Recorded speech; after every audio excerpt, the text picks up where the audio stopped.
আছো তোমরা? আশা করি খুব ভালো আছো। তো আজকে আমি বানাবো যে মালাই কুলফি। তো মালাই কুলফির জন্যে প্রথমে আমার লাগবে দুধ। তো আমরা 1 কেজি দুধ নিয়ে চলে এসেছি। তো এইবার দুধটাকে জাল দেওয়ার জন্যে একটা কড়াইতে বসিয়ে দিয়েছি। এবার দুধটাকে 1 কেজি থেকে 300 গ্রামের আনতে হবে। দুধটা ফুটিয়ে ফুটিয়ে ফুটিয়ে ফুটিয়ে প্রায় 300 গ্রামের কাছাকাছি করতে হবে। এইদিকে আমরা কিছুটা কেশরের মধ্যে আমরা গরম দুধ কিছুটা দিয়ে দেবো, 1 চামচের মতো, যাতে ভালোভাবে কালারটা ছেড়ে দেয়।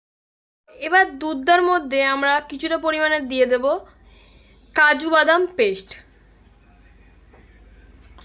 কাজু বাদাম পেস্ট দেওয়ার ফলে দুধটা আস্তে আস্তে ঘন হয়ে যাবে এবং খুব ভালো খেতে লাগবে। তো এরপর এর মধ্যে দিয়ে দেবো সেই কেশরটা, দুধে ভিজিয়ে রাখা কেশরটা।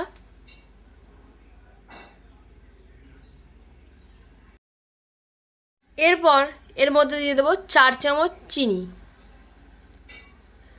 4 চামচ চিনি দিয়ে দেবো। এরপর এর মধ্যে দিয়ে দেবো যে এলাচ গুঁড়ো। এলাচের যে দানাটা হয় সেইটা গুঁড়ো করে দিয়ে দেবো এর মধ্যে। এবং দুধটাও অনেকটা ঘন হয়ে গেছে। এইটা দুধটা হয়ে গেছে, তো এবার বন্ধ করে দেবো।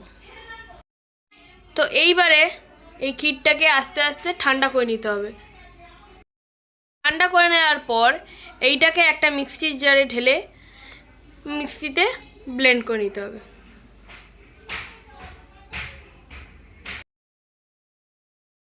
তো মিক্সিতে ব্লেন্ড করে নিচ্ছি। এরপর যেই মিক্সারটা তৈরি হয়েছে এইটাকে এবার ছেঁকে নেব, একটা ছাঁকনির মাধ্যমে ছেঁকে নেব। এরপর এই মিক্সচারটার মধ্যে আমরা দিয়ে দেব কুচি কুচি করে রাখা কিশমিশ আর কাজু।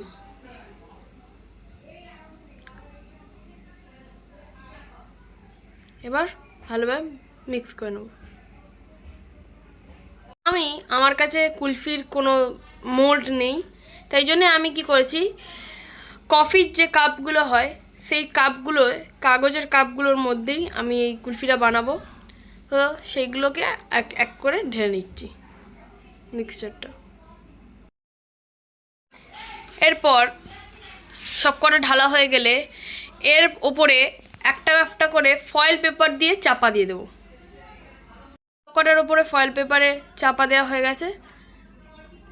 তো এরপরে আমরা এটাকে ডিপ ফ্রিজে 7 ঘন্টার জন্য রেখে দেবো। আর আমার 7 ঘন্টার থেকে বেশি হয়ে গেছে, 8 ঘন্টা হয়ে গেছে। তো এইবার দেখো হয়ে গেছে তোমাদের কুলফি রেডি হয়ে গেছে। এবার তোমরা বাড়িতে বানিয়ে খাও।